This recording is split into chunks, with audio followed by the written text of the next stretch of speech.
안녕하세요.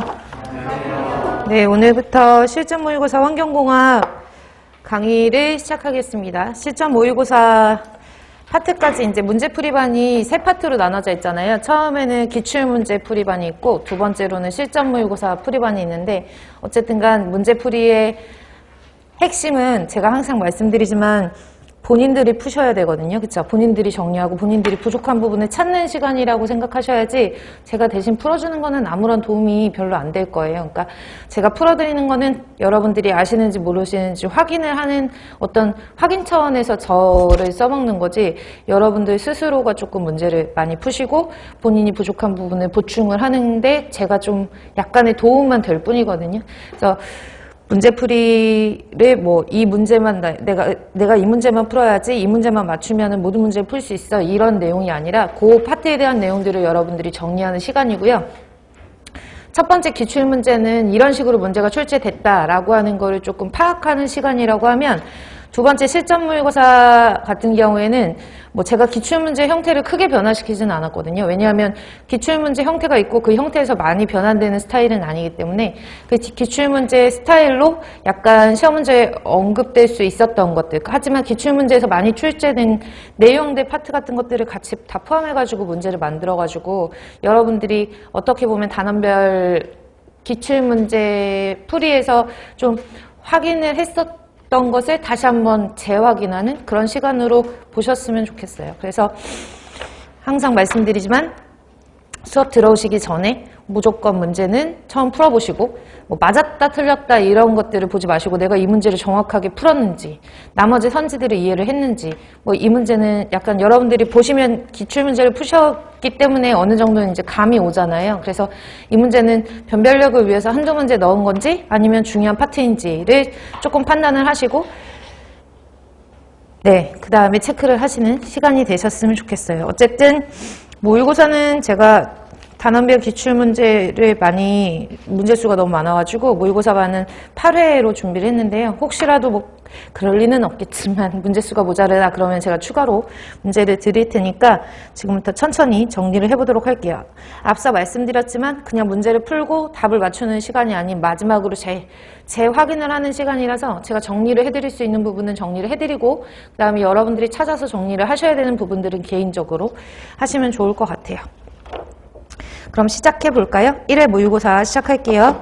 1번에 보시면은 기체 연료의 이론 공기량을 구하는 식으로 옳은 것은 보통 이론 공기량, 이론 산수량 이런 것들은 다 아시겠지만 계산 문제를 내기에는 숫자가 조금 복잡하죠. 그렇기 때문에 이론 공기량이나 아니면 이론 산수량을 계산하는 문제 같은 경우에는 보통 공식으로 요즘에 많이 나오는 추세예요. 그래서 공기량의 공식을 그냥 단순 외워라 라고 하기보다는 원리를 알아두시면은 본인들이 기억을 하지 않아도 헷갈리지 않고 푸실 수 있다 그랬죠. 일단 이론 공기량이라고 하는 거는 이론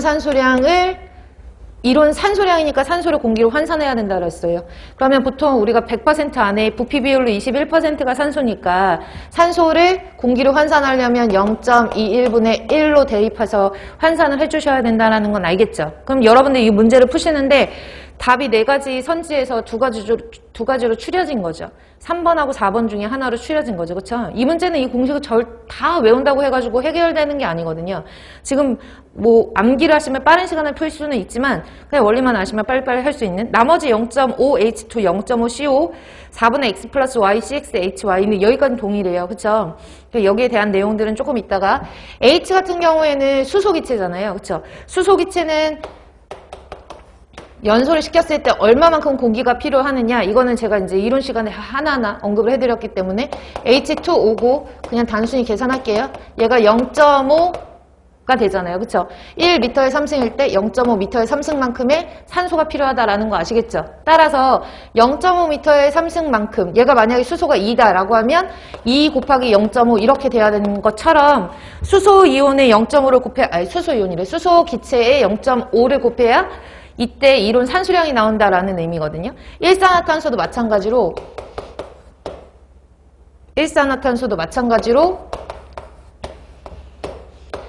0.5m의 3승이기 때문에 0.5 CO 를 곱해야 우리가 얼마만큼의 이론적으로 필요한 산소량이 계산된다라는 의미로 0.5 CO고 맞죠? 탄화수소 같은 경우에 CXHY면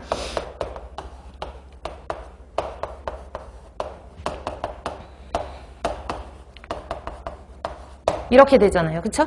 그렇기 때문에 이 과정에서 얼만큼 돼야 되느냐 여기가 앞에 있는 O2가 계산을 하면 4분의 X 플러스 Y가 된다는 얘기죠. 됐나요? 이해 가세요? 2X 플러스 아마 2분의 Y가 될 텐데 그거를 뭐 또 나누면 2로 나누면 얘가 2X 2Y를 2로 나눈 값이 여기 와야 되잖아요. 그쵸? 그래서 요거 계산하면 x 플러스 4분의 y인데 그것을 x를 이런 식으로 나타낸 거니까 계산식을 대입을 하셔가지고 보시면 될 것 같고 따라서 그 가운데 있는 0.5h2, 0.5co 4분의 x 플러스 y는 큰 의미가 없고 x 플러스 4분의 y구나. x 플러스 4분의 y 잠깐 잘못 썼어. 왜냐하면 얘가 2x 2분의 y 얘를 2로 나눠야 되는 거잖아요. 그러면 2분의 2x 플러스 4분의 y가 되는 거니까 여기서 약분이 안 되면 x 플러스 4분의 y 이걸 의미하는 거예요. 그러니까 의미하는 거는 반은 아셔야 되니까 아니면 다음번에는 시험 문제가 나올 때 여기서 가로 넣기로 나올 수도 있잖아요. 네모 빵빵빵 뚫어놓고 나올 수도 있으니까 의미는 알고 계시고 그러면은 여기까지 나와 있는 내용으로 우리가 기체 연료의 이론 공기량을 계산하는 공식을 계산을 하면 이론 산소량 곱하기 0.21분의 1이니까 이론 산소량에 해당하는 게 0.5 H2 0.5 CO X 플러스 4분의 Y에 CXHY 이렇게 됐거든요. 얘가 필요한 이론 산소량이고 나는 이론 공기량을 계산하고 싶으면 이것을 공기로 환산을 해주기 위해서 0.1분의 1을 해줘야 된다라고 했어요. 그쵸? 그럼 얘는 이론적으로 필요한 공기량이 만약에 이렇게 계산했는데 100이라고 가정을 한다면 그 안에 기체연료 안에 산소가 일부 포함될 수도 있잖아요. 산소가 만약에 20 정도가 포함되어 있다라고 하면 산소가 20 있는데 내가 필요한 양은 100이래. 그럼 80만 넣어줘도 되는 거니까 들어가 있는 기체 연료 안에 포함된 산소량을 빼줘야 되거든요. 그러니까 이 문제의 핵심은 그거예요. 공식을 외워서 풀어도 빨리 풀 수 있지만 만약에 공식이 기억이 안 난다라고 하면 원리를 파악하시면 되죠. 이론 공기량을 구하라고 했으니까 이론 산소량을 0.1분의 1로 나눠줘야 되고 그래서 3번, 4번 선제 안에 하나를 선택하면 되고 그 뒤에 있는 내용은 동일하나 그 기체연료 안에 있는 산소양이 포함되어 있다면 산소양은 산소의 양만큼 내가 공기를 적게 넣어줘도 되는 거니까 O2 양을 빼줘야 되는 거죠. 그러니까 플러스 마이너스 중에서 마이너스가 되어 있는 거 찾으시면 되는 거예요. 되셨나요? 그래서 정답은 3번이에요. 아셨죠? 그래서 이 문제 같은 경우에는 딱 빨리 포인트만 찾으시면은 푸실 수 있는 문제고 혹시라도 이 이론 공기량 계산하는 공식이나 이 원리 같은 것들은 다시 제가 이론 노트에 보시면 아마 다 하나하나 설명을 해드렸을 테니까 그 부분 다시 한번 확인하시면 될 것 같아요. 1번의 정답은 그럼 3번이네요. 그쵸? 2번 볼까요? 토양 오염 정화 기술. 토양 과목에서는 이 보건 기술에 대한 어떤 특징 같은 것들이 원리가 시험 문제 거의 대부분 출제된다라고 했는데 일단 많이 나오는 키포인트는 단원별 기출문제에서도 많이 봤잖아요. 그렇죠? 그래서 토양 오염 정화 기술에 대한 설명으로 옳지 않은 것은 이라고 나왔거든요. 1번부터 볼게요. 토양증기 추출법 SVE 공법이죠. SVE 공법 같은 경우에는 불포화 대수층, 여기가 포인트예요. 불포화 대수층 위에 가스 추출정을 설치해서 토양을 진공 상태로 만들어 줌으로써 압력 9배를 형성을 하고 따라서 토양 내 휘발성 오염물질을 휘발하고 추출하는 방법이다라고 나와 있거든요. 그래서 휘발성 유기화합 물질을 제거를 할 때 많이 쓰는 공법이 토양증기 추출법이다. 불포화 대수층에 설치를 해야 우리가 그 공극 사이로 휘발성 유기화합 물질이 빠져나가잖아요. 그래서 항상 불포화 대수층인데 포화 대수층이라고 나오니까 그 부분 좀 신경 쓰세요 라고 했고 그리고 SVE 공법은 주로 인시추 공정이라는 것도 알고 계셔야 돼요. 맞죠? 두 번째로 볼게요. 바이오벤팅이라고 하는 생물학적 통풍법은 오염된 토양에 강제적으로 공기를 주입해요. 강제적으로 공기를 주입하면 산소 농도가 당연히 높아지겠죠. 그럼으로써 미생물의 어떤 생물학적 분해 능력을 향상시키기 위한 방법이 바이오벤팅이에요. 되셨나요? 세 번째로 토양 세척법이라고 했는데 항상 여러분들은 옆에 토양에 관련된 문제 보건기술 같은 경우에는 거의 대부분 영문명이랑 같이 나오거든요. 그래서 토양 세척인지 토양 세정인지 헷갈리실 땐 워싱인지 아니면 플러싱인지 확인하라 그랬어요. 얘는 워싱이니까 오염 토양을 어때요? 굴착을 해서 별도의 세척할 수 있는 반응조에 넣어서 세척을 하는 거죠. 별도의 세척을 하는 방법으로 투수성이 낮은 토양에 가장 효과적이다라고 했어요. 토양에 뭐가 묻었을 때, 토양 교질 입자에 뭐 묻었을 때 그 묻은 입자들을 세척하기 위해서 세척기구를 씻어주는 건데, 얘네들이 만약에 입자가 너무 곱대. 그러면 하나하나가 씻겨지고 얘네들이 나중에 분리가 잘 되겠어요? 안 되겠죠. 그쵸? 그래서 제가 토양 세척법 같은 워싱법 같은 경우에는 투수성이 높은 조립질 토양에, 조립질의 사질 토양에 적합하다라고 했었거든요. 맞죠? 그래서 토양 세척법 같은 경우에는 투수성이 높은 조립질의 사질 토양에 적합하다라고 해야지 맞아요. 투수성이 낮은 토양에는 부적합하다. 그러니까 적합한지, 어떤 토양이 적합한지 어떤 토양이 부적합한지를 판단하시고 각각의 원리들을 보시면 돼요. 그래서 옳지 않은 것은 3번 열 탈착법은 인시추예요? 아니면은 엑스시추예요? 엑스시추죠? 열을 이용하는 공법은 그냥 지중에다 열을 가열할 수 없기 때문에 열을 공급할 수 있는 별도의 반응조가 필요해요. 그러려면 우리가 그러니까 토양을 굴착해야 되고, 그래서 3번에 있는 워싱도 마찬가지고 4번에 있는 열 탈착법도 엑스시추라고 보시면 되죠. 오염 토양을 100에서 600도씨까지 가열을 해서 오염물질을 휘발을 시키고 배기가스는 가스 처리 시스템으로 이송시켜 처리하는 방법으로 다른 정화 기술에 비해서 열을 공급해야 되니까 당연히 돈이 많이 들겠죠. 그렇죠? 에너지 비용이 많이 든다라고 하는 단점들이 있죠. 그래서 토양오염 정화기술 같은 경우에는 디테일한 장단점을 알기보다는 원리를 한 두세 줄 정도로 정리를 하시고 그거에 대한 포인트 용어들을 조금 비교를 하셔서 암기를 하시는 게 중요하다라고 했으니까 그 부분들 신경 쓰셔서 본인이 여기 나와 있는 공법들은 다 알겠지만 나머지 공법들은 생각이 날랑말랑한다. 플러싱이 뭐였지? 워싱이 뭐였지? 이 차이점이 좀 헷갈리다라고 하면 다시 토양책을 이론책을 펴셔서 그 부분들을 좀 두세 줄로 축약해서 압축하고 반복적으로 여러분들이 회독수를 좀 늘리면서 암기하시는 부분이 필요하겠죠? 그래서 그렇게 정리를 하시고요. 3번 문제 볼게요. 3번 문제 보시면 연료 중에 황이 포함되어 있대요. 그래서 황 함유량이 무게비로 2%인 중류를 4,800kg/h로 10분간 연소할 때 굴뚝으로 배출되는 SO2 발생량은 얼마인가? 라고 했거든요. 어쨌든가 중류를 태우면 그 중류 안에는 황이 포함되어 있다는 얘기고, 황을 연소시키면 당연히 이산화황이 발생될 거 아니에요. 90% 이상이 이산화황으로 나오니까 이해 가시죠? 그래서 황산화물의 90% 이상은 SO2로 나오고 나머지가 SO3, 삼산화황이라든지 나머지 별도의 다른 물질, 산화물로 발생이 된다라는 것도 같이 공부해 놓으시고, 황이 포함되어 있는 연료를 연소를 하면 SO2가 발생이 되는데, 여기서 문제는 뭐냐면 황이 얼만큼 포함되어 있는 연료를 태웠다. SO2가 얼만큼 나오겠는가 이거잖아요. 그렇죠? 간단하게 비례식으로 푸실 수가 있고요. 그럼 이론적으로 볼까요? 황의 분자량이 32kg이라고 했을 때 황의 원자량이 32kg이면 SO2가 얼만큼 발생을 하냐면, 지금 문제상에서 SO2 발생량은 얼마인가 라고 했을 때 킬로그램으로 물어본 게 아니라 부피 단위로 물어봤기 때문에 표준 상태에 22.4 미터의 삼승이 발생이 된다라는 것까지 잡아 놓으시고, 그러면 지금 우리가 태우는 거는 중류이지만 그 중류 안에 황의 퍼센트가 2%니까 그걸 가지고 황의 함유량을 알 수가 있겠죠. 그쵸? 그러면 지금 제시된 값은 중류가 4,800kg/h이고 얘가 중류고, 중류 100 안에 황이 2%가 들어가 있는 거잖아요. 그쵸? 그러면 황이 2%가 들어가 있다. 그 100분의 1을 해주는 이유가 내가 궁금한 거는 황의 함량이니까 이렇게 해주고, 그 다음에 여기서 몇 분간 연소한다 그랬지? 10분간 연소한다 그랬죠. 그쵸? 그러니까 1시간이 아니라 1시간당 이만큼 나오는 건데 10분만 연소하면은 10분간 태워지는 석탄의 양은 다를 거 아니에요. 중류의 양은 다를 거 아니에요. 그러니까 10분을 곱해주시고 나머지는 단위 환산하시면 되겠죠. 이렇게 되셨나요? 그래서 계산하시면 6, 8에 48 16인가요? 요 계산하시면 16이죠. 그쵸? 맞잖아요? 6, 8에 48, 800이고 여기 밑에 나눠주면 8, 8이 16, 나머지 지워지고. 그래서 얘가 16kg이거든요. 그러니까 정리를 하자면 16kg의 황이 들어가 있을 때 얘가 얼만큼 나오겠는가 라고 하는 거예요.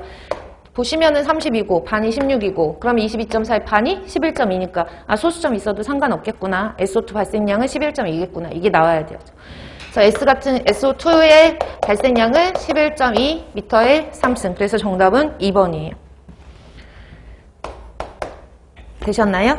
볼게요. 그래서 3번의 정답은 2번 체크하시고 4번으로 가시면 내분비계 교란물질. 흔히 여러분들이 알고 계시는 뭐지? 환경호르몬이죠. 환경호르몬이라는 용어는 적절한 용어는 아니고요. 그러니까 일본에서 만든 용어고 내분비계 교란물질 내지는 내분비계 장애물질이라고 해야지 맞아요. 그래서 내분비계 교란물질에 대한 설명으로 가장 옳지 않은 것은 1번부터 볼까요? 메르캅탄, 벤조피렌, 비스페놀 A는 대표적인 내분비계 교란물질이다 라고 되어 있고 생체 호르몬과는 달리 쉽게 분해되지 않는다 라고 했고 체내에서 호르몬 수용체와 결합해서 내분비계 장애물질이 마치 정상 호르몬과 유사하게 작용하는 것은 호르몬 유사작용이다 라고 되어 있어요. 내분비계 교란 물질로 인해서 생식 기능도 저하되고 기형이 발생을 할 수 있고 생장 저해, 바람성, 면역 기능 저해 등의 영향을 받을 수 있다라고 했어요. 답 체크하셨나요? 일단 정답은 1번이에요. 1번. 환경 호르몬이라고 하는 물질, 그러니까 내분비계 교란 물질을 좀 정리를 하자면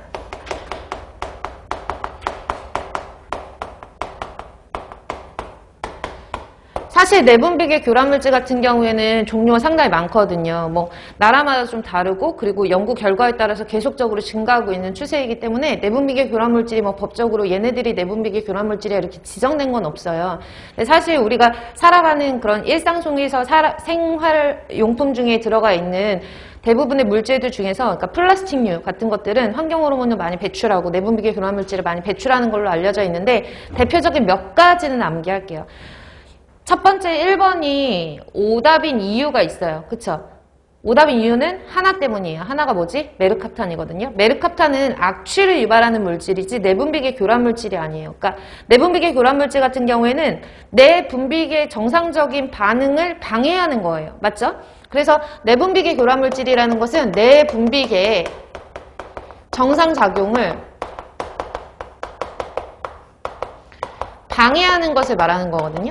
내분비계가 뭐야? 호르몬이잖아요. 호르몬은 신체 내에서 분비가 되는 그런 물질인데 그런 물질의 작용을 방해를 한다.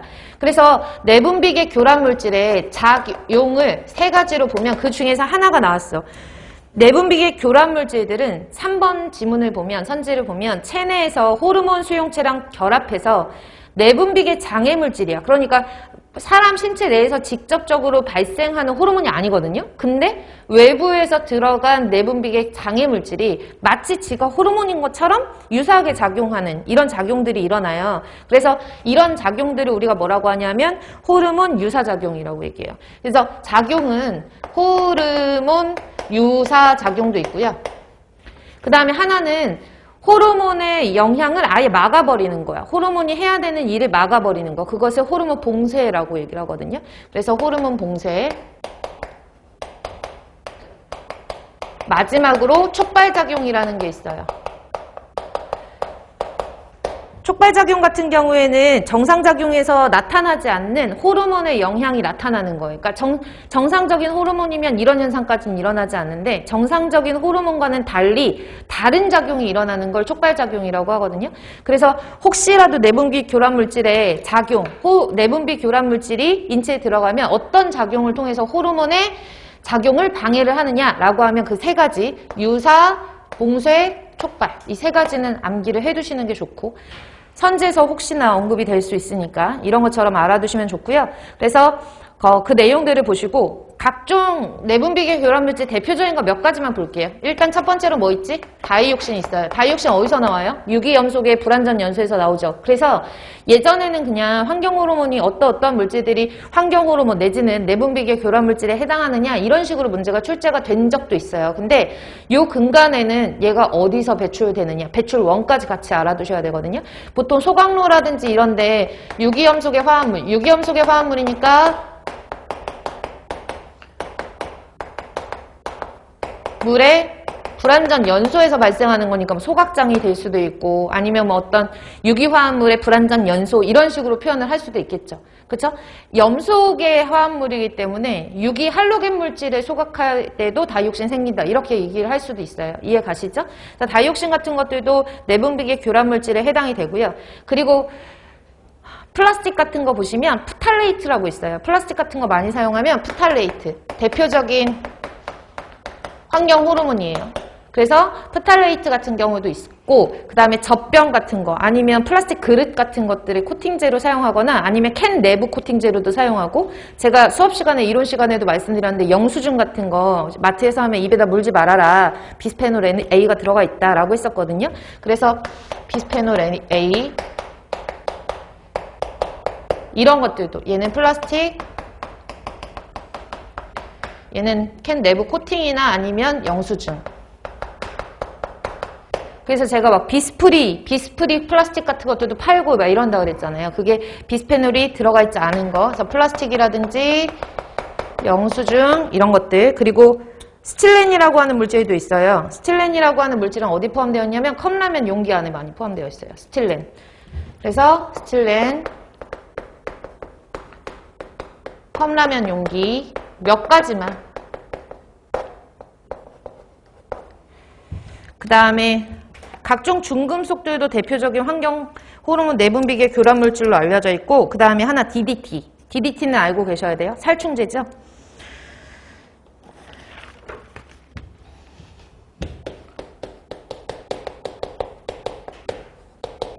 등등등등등.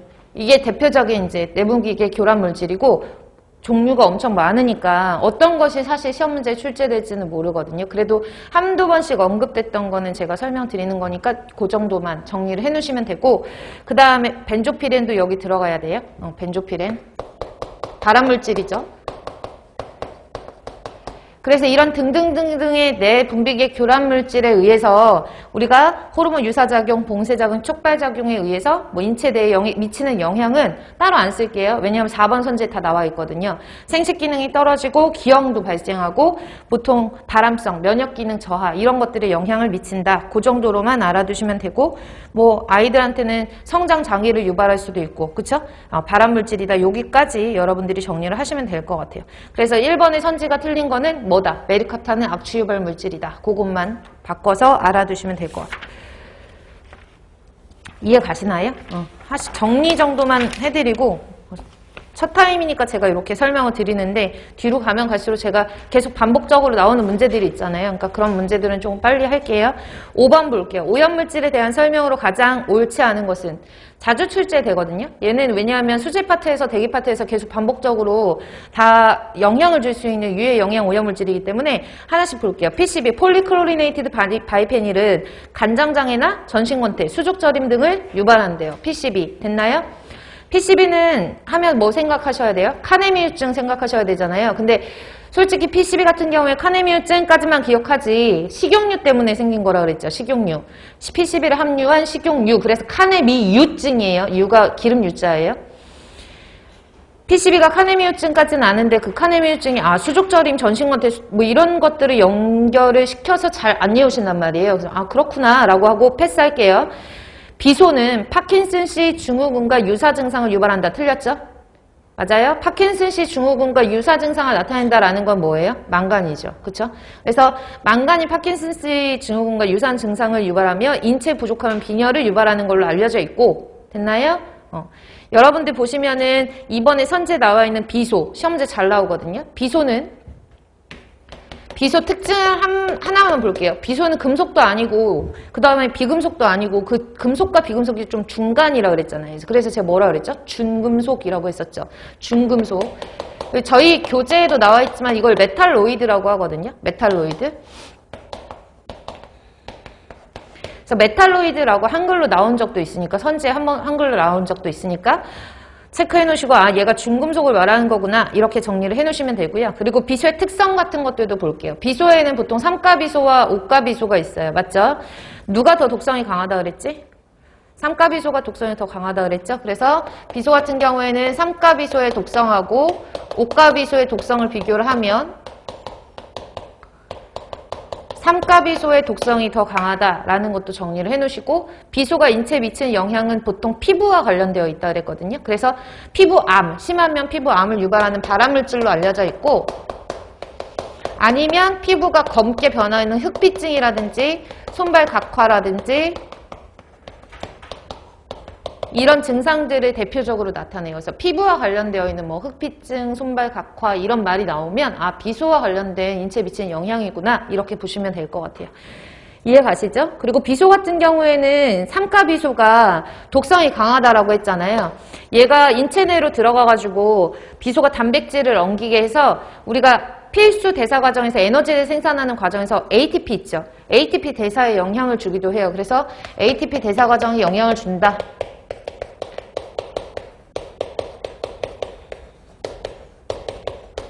잘 나오는 지문은 아니지만 참고하셔가지고 비소 그러면 피부와 관련되어 있는 게 대표적으로 잘 나오지만 이런 것들도 문항을 조금 참고하셔서 봐두시면 좋을 것 같아요. 됐죠? 그 다음에 카드뮴 볼게요. 그래서 2번 선지는 고쳤고 카드뮴은 정령공업, 도금공업, 석유화학공업 등에서 배출되며 칼슘 대사장애와 관련이 있다. 맞죠?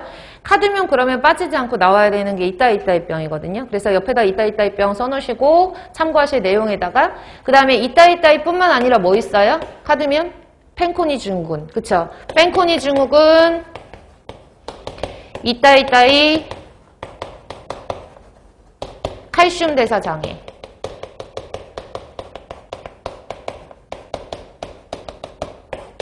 제가 이거 한꺼번에 외워두시라 그랬죠? 카드뮴이 몸속에 신체 안에 들어가면 칼슘을 뺏어요. 칼슘이 바깥으로 배출되게 만든단 말이에요. 그러니까 인체 꼭 필수 미량 원소인 칼슘을 바깥으로 배출하게 되면 당연히 뼈마디가 아프겠지. 그러니까 아프다 이런다 그랬잖아요. 펜코니 증후군 같은 경우에는 신체 내에 필요한 무기염류 같은 것들을 다 소변으로 배출하는 그런 신증후군에 해당이 되거든요. 그래서 하나, 둘, 세 개를 연결해서 보시고 칼슘의 소실이거든요. 몸속에 있는 칼슘 바깥으로 나가는 거니까. 근데 뭐 칼슘의 증대, 과다 흡수 뭐 이런 식으로 문제가 나온 적도 있으니까 그런 부분도 신경 쓰셔서 볼게요. 칼슘 뭐와 관련이 있어요? 소실과 관련이 있는 것도 정리를 해놓으시고 마지막 플로우르죠? 플로우르 불소예요. 불소는 인삼 비료 공장이라든지 살충제 공장 등에서 배출되며 범랑 반점, 다른 말로 뭐 반상치를 유발한다라고 했죠. 그래서 불소 그러면 소량 한 0.6ppm 이하에서는 충치 예방에 도움이 된다라고 했고요. 1ppm 이상에서는 반상치나 범랑 반점 유발한다라고 했어요. 그래서 불소 함량에 따라서 달라질 수 있지만 범랑 반점, 반상치라고 하는 말도 기억을 해놓으시면 될 것 같아요. 됐죠? 자, 그래서 5번의 정답은 2번이고요. 제가 그러니까 여기 나와 있는 선지들만 정리를 해드렸는데 나머지 뭐 납이라든지 여기 나와 있지 않은 다른 미량 금속들의 아니면 미량 유해물질들의 특성, 인체에 미치는 영향, 그 다음에 배출원, 요즘에 간간히 시험 문제 나오기 때문에 그런 부분도 신경 쓰셔서 봐두시면 돼요.